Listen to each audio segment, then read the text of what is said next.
हम लोग प्रोबेबिलिटीज़ के टूल्स वगैरह पढ़ लिए, इवेंट्स पढ़ लिए, सैम्पल स्पेस पढ़ लिए। अब हम लोग यहाँ स्टार्ट करते हैं प्रोबेबिलिटी क्या होती है। तो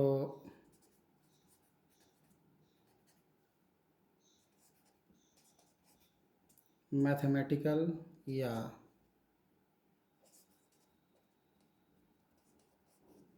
classical definition of probability.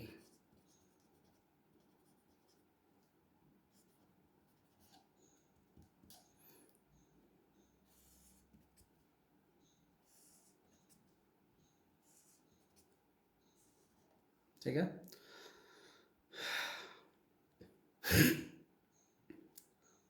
Probability जो फाइंड करनी है,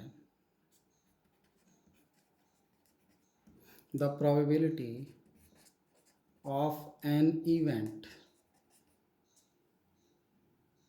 ई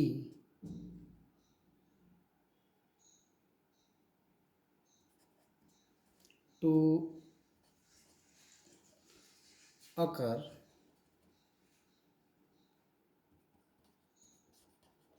is the ratio of number of cases in its favor to the number of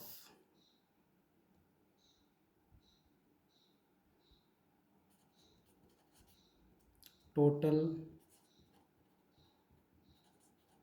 possible cases।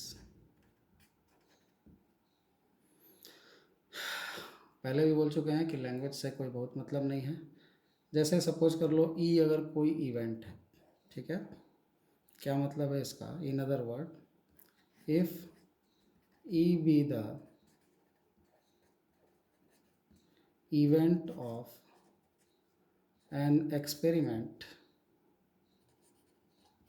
whose sample space is S, then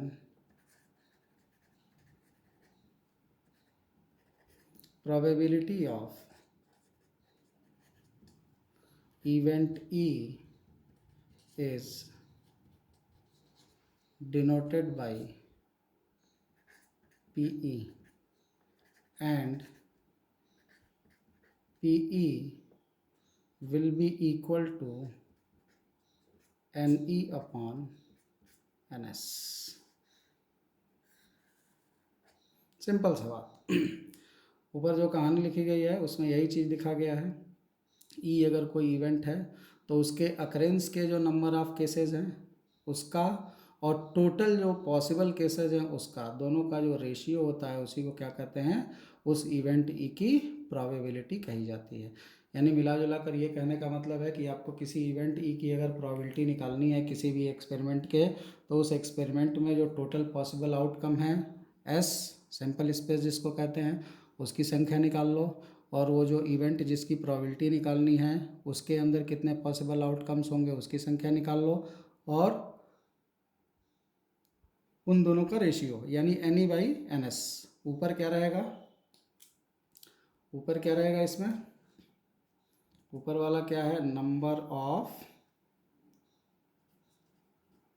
favourable cases divided by total number of cases.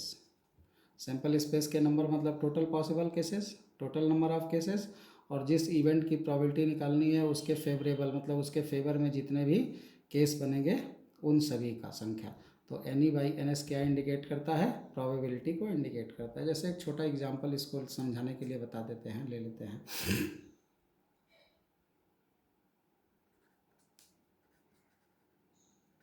A fair coin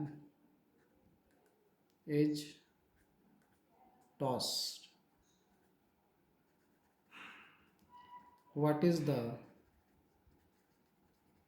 probability that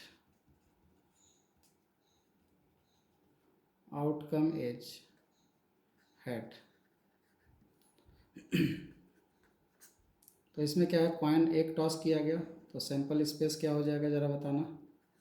head हो जाएगा और tell हो जाएगा। तो sample space के अंदर कितने element हो गए, 2। यहाँ जो इवेंट है फेवरेबल केस, तो हेड आने का फेवरेबल केस केवल एक ही है, एच। केवल एच आएगा तभी हेड माना जाएगा। तो यहाँ से हम एन की संख्या कितनी पा गए, 1 पा गए। तो जो प्रोबेबिलिटी हो गई इवेंट ई यानी हेड आने की, ई किसका इवेंट है, हेड आने का। हेड आने की जो घटना हो रही है उसको डिनोट किए हैं ई से।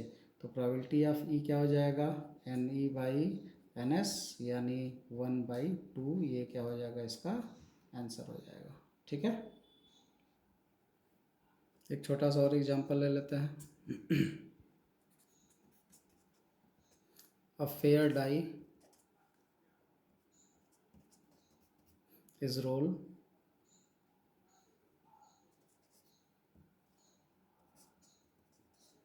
find the probability that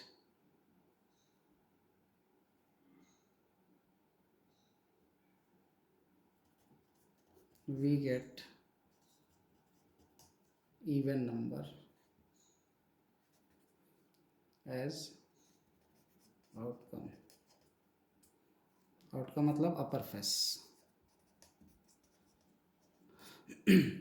एक फेयर डाई को रोल किया गया, अपर फेस पर इवन आने की प्रोबेबिलिटी क्या होगी। ठीक है, अपर फेस पे मतलब रोल किया डाई मतलब पासा फेंका, तो उसके ऊपर क्या आए, इवन नंबर आए। अब सैंपल स्पेस क्या होता है एक डाई रोल करने का, 1 2 3 4 5 6। बिल्कुल सिंपल सिंपल एग्जांपल लिए जा रहे हैं, ये केवल प्रोबेबिलिटी की डिफिनीशन को समझाने के लिए। इवेंट क्या हो जाएगा, क्या इवेंट हो गया, प्रोबेबिलिटी किसकी निकालनी है, इवेंट की। क्या इवेंट है वो, कि इवन नंबर आउटकम हो।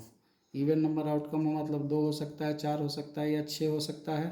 तो यहाँ पर नंबर ऑफ सैंपल स्पेस की संख्या 6 हो गई, नंबर ऑफ इवेंट हो गया 3। तो यहाँ अगर प्रोबेबिलिटी ऑफ इवेंट निकालना है तो ये N E upon N S होता है, ये 3/6 हो जाएगा और इसकी वैल्यू 1/2 हो जाएगी। ये क्या हो जाएगा, आंसर हो जाएगा। ठीक है, तो ये प्रोबेबिलिटी है, मतलब जिस चीज़ की प्रोबेबिलिटी निकालनी है उसको इवेंट मान लिया, उसके कितने पॉसिबल फेवरेबल केस हो सकते हैं जिसमें वो इवेंट हो सकता है। यानी यहाँ इवन नंबर बोल दिया, तो इवन नंबर कितने तरीके से हो सकता है, 2 आएगा तो भी इवन होगा, 4 आएगा तो भी इवन होगा, 6 आएगा तो भी इवन होगा। तो जितने भी फेवरेबल केसेज हैं इवन होने के लिए वो सब ई को इंडिकेट करेंगे, तो उसकी संख्या एन ई हो जाएगी। और total possible outcomes indicate करेगा, उसकी संख्या एन एस हो जाएगी, टोटल केसेस। तो N E by N S हो जाएगा प्रोबेबिलिटी ऑफ ई। ठीक, अब यहाँ पर थोड़ा सा कुछ हम लोग इम्पॉर्टेंट पॉइंट समझ लेते हैं रिमार्क करके, उसको थोड़ा ध्यान से समझिएगा, ये सब चीज़ें काम देंगी आगे अपने को। अभी तो केवल बेसिक एग्जांपल ही है, इतने आसान एग्जांपल आपके बोर्ड एग्जाम में भी नहीं आने वाले हैं। ये केवल प्रोबेबिलिटी की डिफिनीशन समझाने के लिए ऐसे क्वेश्चन आजकल 9th और 10th के एग्ज़ाम में आते हैं।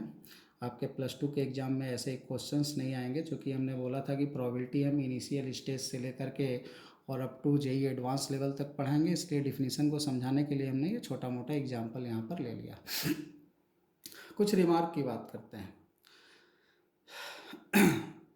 जैसे पहला यहाँ पर पॉइंट देखो, हम लोग चूँकि पीछे अभी एक चीज़ पढ़े थे, क्या पढ़े थे कि नंबर ऑफ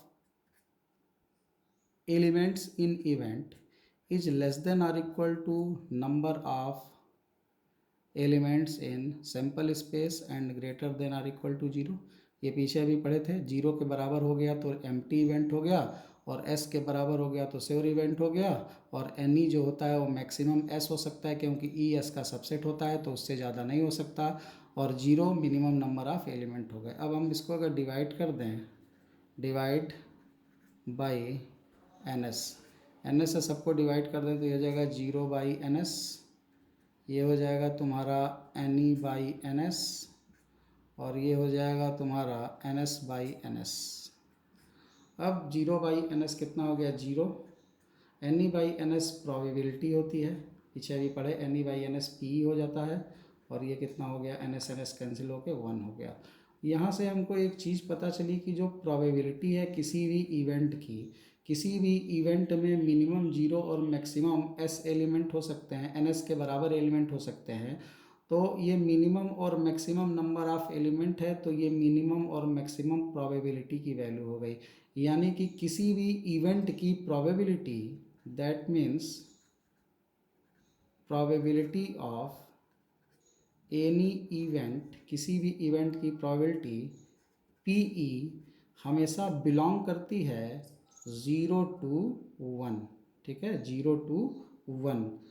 PE 0 होगा किसके लिए, फॉर एम्प्टी इवेंट के लिए, इवेंट अगर इम्पॉसिबल हो, और PE 1 के बराबर होगा फॉर श्योर इवेंट के लिए, ठीक है। बाकी कोई भी इवेंट होगा उसकी प्रोबेबिलिटी हमेशा 0 और 1 के बीच में होगी। यानी किसी भी क्वेश्चन में अगर तुम प्रोबेबिलिटी फाइंड कर रहे हो तो ध्यान रखना, प्रोबेबिलिटी का आंसर कभी 0 से कम नहीं हो सकता, और प्रोबेबिलिटी का आंसर कभी भी 1 से ज़्यादा नहीं हो सकता, ठीक है। ये एक इम्पॉर्टेंट पॉइंट है, इसको ध्यान रखिएगा। अगला रिमार्क देखो, हम लोग एक चीज़ और पढ़े हैं, चूँकि क्या पढ़े हैं, हमने पढ़ा है कॉम्प्लीमेंट्री इवेंट। अभी हम लोगों ने पढ़ा था कॉम्प्लीमेंट्री इवेंट में, ठीक है। इवेंट का एक टाइप था, शायद आखिरी वाला टाइप हमने यही बताया था, कॉम्प्लीमेंट्री इवेंट। कॉम्प्लीमेंट्री इवेंट को हमने क्या बताया था कि अगर कोई एक्सपेरिमेंट का इवेंट E है, ठीक है, 1 4 6 मान लेते हैं, और सैंपल स्पेस मान लो उसका क्या है, 1 2 3 4 5 और 6। एक एक्सपेरिमेंट है कोई भी, वैसे ये एक्सपेरिमेंट आपको दिख रहा है क्या है, डाई थ्रो किया गया है।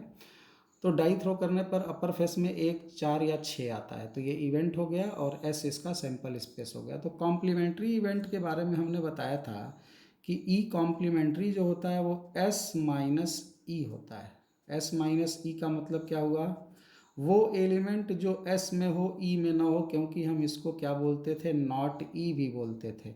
मतलब E को छोड़ करके सारा, E का कॉम्प्लीमेंट मतलब E को छोड़ करके सारा, E नहीं लेना है, कॉम्प्लीमेंट का मतलब E नहीं लेना है। जिस इवेंट का कॉम्प्लीमेंट बोल दे इसका मतलब उस इवेंट को नहीं लेना है। तो यहाँ पर किसका कॉम्प्लीमेंट बोल रहा है, E का, तो E नहीं लेना है। तो E नहीं लेना है तो क्या लेंगे, E के अलावा जो भी S में है, तो 2 बचेगा, 3 बचेगा और 5 बचेगा, ये E कॉम्प्लीमेंट हो गए, ठीक। यहाँ पर तुम एक चीज़ ध्यान में रखना कि number of element in E plus number of element in E complement, ये number of element in sample space के बराबर होता है, ठीक है। क्यों, क्योंकि जितने भी एलिमेंट इवेंट में होंगे उन सभी एलिमेंट को छोड़ करके सैंपल स्पेस का सारा एलिमेंट ले लिया जाएगा, तो वो कॉम्प्लीमेंट्री आ जाएगा। तो कॉम्प्लीमेंट्री जो आएगा उसके अंदर कौन से एलिमेंट होंगे जो E में नहीं थे और S में थे, यानी E और E कॉम्प्लीमेंट ये दोनों मिल करके S बना रहे हैं। यानी ये वाला और ये वाला दोनों अगर मिल जाए तो क्या बन जाएगा, S बन जाएगा। इसका मतलब कि इसकी नंबर ऑफ एलिमेंट और इसके नंबर ऑफ एलिमेंट को जोड़ दिया जाए तो किसके नंबर ऑफ एलिमेंट आ जाएंगे, S के नंबर ऑफ एलिमेंट, वही हमने यहाँ पर लिखा है। अब अगर हम इन सभी को NS से डिवाइड कर दें, E कॉम्प्लीमेंट को हम E के ऊपर बार लगा के भी नोट करते हैं, याद रखिएगा, डैश से भी नोट करते हैं, और ये हो जाएगा तुम्हारा NS/NS। सबको अगर NS से डिवाइड कर दिया तो ये क्या बन जाएगा, ज़रा देखो, क्या इसको प्रोबेबिलिटी ऑफ E लिख सकते हो, इवेंट E का नंबर अपॉन S का नंबर, तो ये E की प्रोबेबिलिटी हो गई। ये E कॉम्प्लीमेंट का नंबर है और NS का नंबर है, तो इसको प्रोबेबिलिटी ऑफ E कॉम्प्लीमेंट भी बोल सकते हैं या EC भी बोल सकते हैं, और ये हो गया 1। यहाँ से हमको एक रिलेशन और मिला, क्या मिला, इससे ये रिलेशन मिला कि किसी भी इवेंट के होने की प्रोबेबिलिटी और उसके न होने की प्रोबेबिलिटी का सम क्या होता है, 1 होता है। दैट मीन्स क्या पता चला, the sum of probabilities of occurrence and non occurrence of an event is equal to 1। यानी क्या मतलब है, मान लो बोला जाए if the probability of win a race by a horse is 0.7, then find the probability of lose the race। एक घोड़ा है, एक रेस में उसके जीतने की प्रोबेबिलिटी 0.7 है, तो उसके हारने की प्रोबेबिलिटी क्या होगी। तो किसी घटना के होने और ना होने की प्रोबेबिलिटी का सम कितना होता है, 1। तो हम यहाँ पे अगर इसका सोल्यूशन करेंगे तो क्या करेंगे, let E be event of win the race. ठीक है, तो यहाँ पर प्रोबेबिलिटी कितनी हो गई जीतने की, उसके 0.7। ठीक है, सो ई का कॉम्प्लीमेंट क्या हो जाएगा, event of loss the race. ठीक है, बात समझ में आ रही है। ई यहाँ क्या दिया हुआ है, 0.7, जीतने की प्रोबेबिलिटी दी हुई है। अगर ई से हम डिनोट कर दिए जीतने को, तो हारना क्या कहलाएगा, नहीं जीता। नहीं जीता मतलब हार गया। तो नॉट विन मतलब complement of win. Complement of win मतलब ई का कॉम्प्लीमेंट, ये लॉस का इवेंट हो जाएगा। तो इसकी प्रोबेबिलिटी हमको निकालनी है। तो चूंकि हम जानते हैं कि प्रोबेबिलिटी जो होती है जीतने की और जो प्रोबेबिलिटी होती है हारने की, दोनों का सम 1 आता है, इसलिए probability of loss the race 1 minus probability of win the race मतलब 1 माइनस 0.7, तो रिजल्ट हो जाएगा 0.3। तो ऐसे हम लोग ज़रूरत पड़ने पर अगर किसी पर्टिकुलर इवेंट के होने की प्रोबेबिलिटी पता है या न होने की प्रोबेबिलिटी पता है तो दूसरा निकाल सकते हैं। ठीक है, होने की प्रोबेबिलिटी पता है तो न होने का निकाल सकते हैं, और न होने की प्रोबेबिलिटी पता है तो होने की प्रोबेबिलिटी निकाली जा सकती है। ठीक है, अब अगला इसमें एक पॉइंट आता है odd in favour, odd against favour. उस पर थोड़ी सी चर्चा करते हैं। Odd in favour, odd against favour, क्या इसका मतलब है, थोड़ा इस पर चर्चा कर लो। सिंपल सी चीज़ है, कोई बहुत इसमें मेहनत नहीं करना है। मान लो if an event E can occur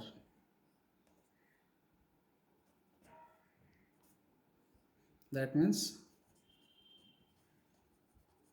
favorable, occur मतलब favorable। तो if an event E can occur in A ways, कोई इवेंट ई अगर ए तरीके से हो सकता है, ठीक है, यानी उसके टोटल फेवरेबल केस कितने हैं, ए हैं। ठीक है, फेवरेबल केस मतलब इवेंट ई के नंबर ऑफ एलिमेंट ए हैं। बात समझ में आ गई। And can not occur, that means against favour. ठीक है, इन वी वेज, कोई भी इवेंट ई अगर ए तरीके से हो सकता है, अकर हो सकता है, यानी उसका फेवरेबल केस ए है, उसके होने की घटना ए तरीके से हो सकती है, यानी ई के अंदर नंबर ऑफ एलिमेंट ए हैं। ठीक है, और वो नहीं हो सकता है कितने तरीके से, बी। तो बी जो होगा वो क्या होगा, बी क्या इंडिकेट करेगा, उसके कॉम्प्लीमेंट की संख्या को इंडिकेट करेगा। न होना, किसी इवेंट का न होना मतलब उसके अगेंस्ट, नॉट नॉन अकरेंस। तो उसके केसेस कितने हैं, मान लो बी हैं। तो यहाँ पर then odd in favour is equal to क्या होता है, number of favourable cases divided by number of non favourable cases, यानी A/B। यानी ऑड इन फेवर एक रेशियो होता है। ऑड इन फेवर क्या होता है, एक रेशियो होता है किसका, favourable case to the non favourable case का, favourable case to the non favourable case का। यहाँ पर हम एक काम ये कर सकते हैं कि कोई भी इवेंट अगर ए तरीके से हो रहा है और बी तरीके से नहीं हो रहा है, इसका मतलब उसके सैंपल स्पेस में टोटल कितने एलिमेंट होंगे, ए प्लस बी। अभी हमने बताया कि किसी भी इवेंट का न होना और होना इन दोनों की संख्या मिल जाती है तो क्या बन जाता है, सैंपल स्पेस। पीछे अभी कॉम्प्लीमेंट्री में बता रहे थे एन ई और एन ई नॉट, इन दोनों की संख्या एन एस के बराबर थी। अभी पीछे आप लोगों ने देखा था, हम लिखे थे N E plus N E not is equal to N S. ठीक है, तो ये ए क्या हो गया, ई की संख्या को डिनोट कर रहा है, बी क्या डिनोट कर रहा है, नॉट ई की संख्या, नॉन फेवरेबल यानी अगेंस्ट फेवर के केस को।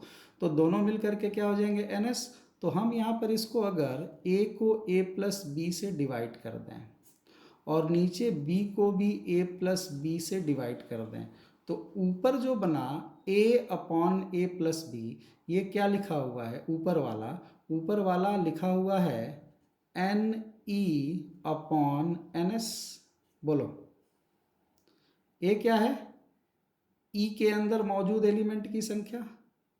ई ए तरीके से हो सकता है, मतलब ई के अंदर ए एलिमेंट हैं, और ई बी तरीके से नहीं हो सकता है, इसका मतलब बी किसका एलिमेंट है, उसके न होने की संख्या। और नीचे ए प्लस बी एन एस हो गया। तो ऊपर वाले को हम प्रोबेबिलिटी ऑफ ई लिख सकते हैं और नीचे वाले को प्रोबेबिलिटी ऑफ ई कॉम्प्लीमेंट लिख सकते हैं। तो ऑड इन फेवर है क्या एक्चुअल में, ऑड इन फेवर यानी किसी भी एक्सपेरिमेंट में किसी भी इवेंट के होने का जो फेवरेबल केस है, ठीक है, उससे उसके non favourable case, sorry favourable case को उसके नॉन फेवरेबल केस से डिवाइड कर दिया जाए तो वो मिलेगा ऑड इन फेवर। इसी रेशियो को कहा जाता है प्रोबेबिलिटी में क्या, ऑड इन फेवर। ठीक, या ये बोल सकते हो कि odd in favour of an event is the ratio of favorable case of that event to the non favorable case of that event। या ये बोल सकते हो कि odd in favor, यही इसके भी बराबर आया है, odd in favor of an x event is equal to the ratio of probabilities of occurrence of that event to the non occurrence of that event। यानी ऑड इन फेवर क्या है, favourable case और non favourable case का भी ratio हो सकता है, और फेवरेबल केस की प्रोबेबिलिटी और नॉन फेवरेबल केस की प्रोबेबिलिटी का भी रेशियो, उसको भी हम लोग क्या बोलेंगे, ऑड इन फेवर बोलेंगे। ठीक है, ऑड अगेंस्ट फेवर क्या कहलाता है, यही उल्टा कर दो। ठीक है, अगर यहां पर बोल दिया जाए ऑड अगेंस्ट फेवर, तो ये होगा यहाँ पे non favourable cases divided bye favourable cases, यानी ये किसके बराबर हो जाएगा, बी बाई ए के बराबर हो जाएगा। ठीक है, तो ऑड अगेंस्ट फेवर क्या होता है, odd against favour is the ratio of non favourable cases to the favourable cases, B by A. इसी तरीके से अगर यहाँ पर हम बी को डिवाइड कर दें ए प्लस बी से और ए को डिवाइड कर दें ए प्लस बी से, तो ऊपर वाला क्या हो जाएगा, सीधे लिख देते हैं, प्रोबेबिलिटी हो जाएगी नॉन अकरेंस की और नीचे हो जाएगी प्रोबेबिलिटी ऑफ अकरेंस की। तो हम बोल सकते हैं कि probability against favour is the ratio of odd against favour is the ratio of probabilities of किसका, non occurrence of the event to the probability of occurrence of the event, यानी कि ऑड इन फेवर और odd against favour एक दूसरे के क्या कहलाएंगे, reciprocal कहलाएंगे। क्या कहलाएंगे, रेसिप्रोकल कहलाएंगे। ठीक है, बात समझ में आ गई। अब यहाँ पर जरा ध्यान से समझने की कोशिश करो कि ऑड इन फेवर हम प्रोबेबिलिटी की मदद से कैसे निकालते हैं। जैसे एक एग्जांपल देखो, मान लो बोल दिया जाए if probability of occurrence of an event is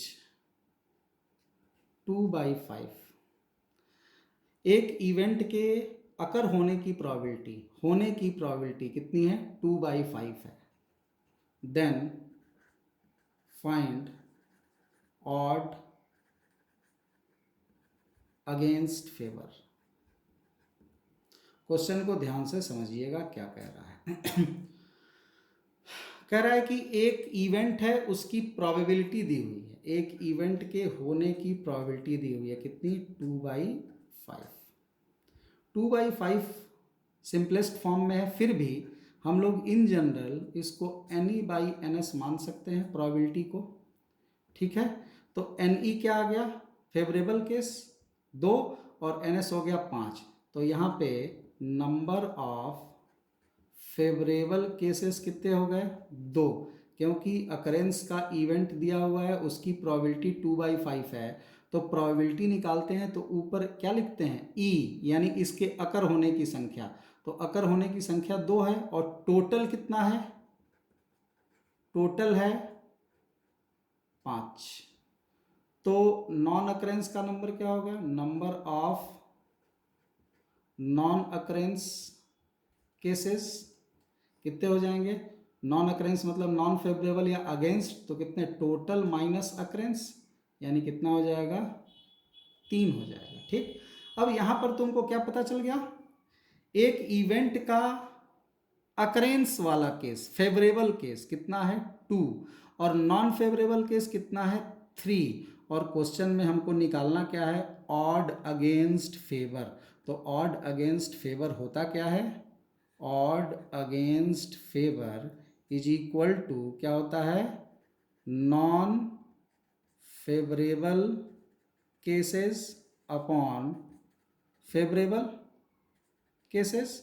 non favourable cases कितने हैं, 3, और फेवरेबल केसेस कितना है, 2। तो 3/2 इसका क्या हो जाएगा, आंसर हो जाएगा। ये देखो, ये प्रोबेबिलिटी नहीं है, ये मत बोलना कि सर 3/2 तो 1 से बड़ा हो गया। ये ऑड अगेंस्ट फेवर प्रोबेबिलिटी नहीं होती, ऑड अगेंस्ट फेवर या odd in favour, it is not probability, ये प्रोबेबिलिटीज का रेशियो है। क्या है, प्रोबेबिलिटीज का रेशियो है, दो प्रोबेबिलिटीज का रेशियो। तो दो 1 से छोटी संख्याओं का रेशियो 1 से बड़ा हो सकता है। दो संख्या दोनों 1 से छोटी हैं, उनका रेशियो हो सकता है कि 1 से बड़ा हो जाए। ठीक है, तो यहाँ पर ये 3/2 जो आया, ये मत सोचना कि प्रोबेबिलिटी थी तो 3/2 कैसे आ गया। तो अभी आपने सर कहा कि प्रोबेबिलिटी की वैल्यू कभी भी 1 से बड़ी नहीं होती, तो ये प्रोबेबिलिटी नहीं है बच्चा। ठीक है, ये odd in favour, odd against favour है, ये प्रोबेबिलिटीज़ का रेशियो है। ठीक है, और इसको हम ऐसे डायरेक्ट भी निकाल सकते थे सीधे सीधे। ये 2/5 क्या आया, 2/5 क्या आया, इवेंट के होने की प्रोबेबिलिटी, और न होने की प्रोबेबिलिटी क्या होगा, तो हम जानते हैं कि प्रोबेबिलिटी ऑफ अकरेंस और प्रोबेबिलिटी ऑफ नॉन अकरेंस कितना होता है। इसको हम लोग क्वेश्चन को ऐसे भी कर सकते थे, फिर से देखो इसी क्वेश्चन को हम लोग जानते हैं, चूंकि गिवन में क्या दिया हुआ है, गिवन में क्या दिया हुआ था क्वेश्चन में, PE कितना दिया हुआ था, 2/5। ठीक है, और चूंकि हम जानते क्या हैं कि PE कॉम्प्लीमेंट कितना होता है, 1 - 2/5। बोलोगे ये कहाँ से पता चला, तो अभी हमने पीछे फार्मूला बताया था। क्या बताया था कि PE प्लस PE कॉम्प्लीमेंट कितना सम होता है, 1 के बराबर। तो PE कॉम्प्लीमेंट 1 - 2/5 मतलब कितना हो जाएगा, 3/5। और हम लोग एक फार्मूला और पढ़े हैं ऑड अगेंस्ट फेवर का, क्या पढ़े थे, PE कॉम्प्लीमेंट और PE का रेशियो, अभी पीछे पढ़ाए थे। Odd against favour, not favourable upon favourable का रेशियो हो जाएगा। ये कितना हो जाएगा 3/5, ये कितना हो जाएगा 2/5, 5 कैंसिल हो जाएगा तो वैल्यू 3/2 आ गई आंसर। तो ऐसे भी निकाल सकते थे सीधे सीधे इस क्वेश्चन को, ठीक है। तो ऑड अगेंस्ट फेवर और ऑड इन फेवर ये दोनों एक्चुअल में है क्या, किसी भी इवेंट के होने और न होने के रेशियोज हैं, ठीक है। किस ऑर्डर में, तो ऑड इन फेवर बोलेगा तो फेवरेबल केस पहले लेंगे, नॉन फेवरेबल केस बाद में लेंगे, और ऑड अगेंस्ट फेवर बोलेगा तो अगेंस्ट वाला पहले लेंगे और फेवरेबल वाला बाद में लेंगे। ये दोनों प्रोबेबिलिटीज का भी रेशियो कहा जा सकता है और फेवरेबल नॉन फेवरेबल केसेस की संख्या का भी रेशियो कहा जा सकता है। इसी को हम लोग ऑड इन फेवर या ऑड अगेंस्ट फेवर बोलते हैं, ठीक है। अब कुछ और एग्जांपल्स देखते हैं हम लोग इस चैप्टर में।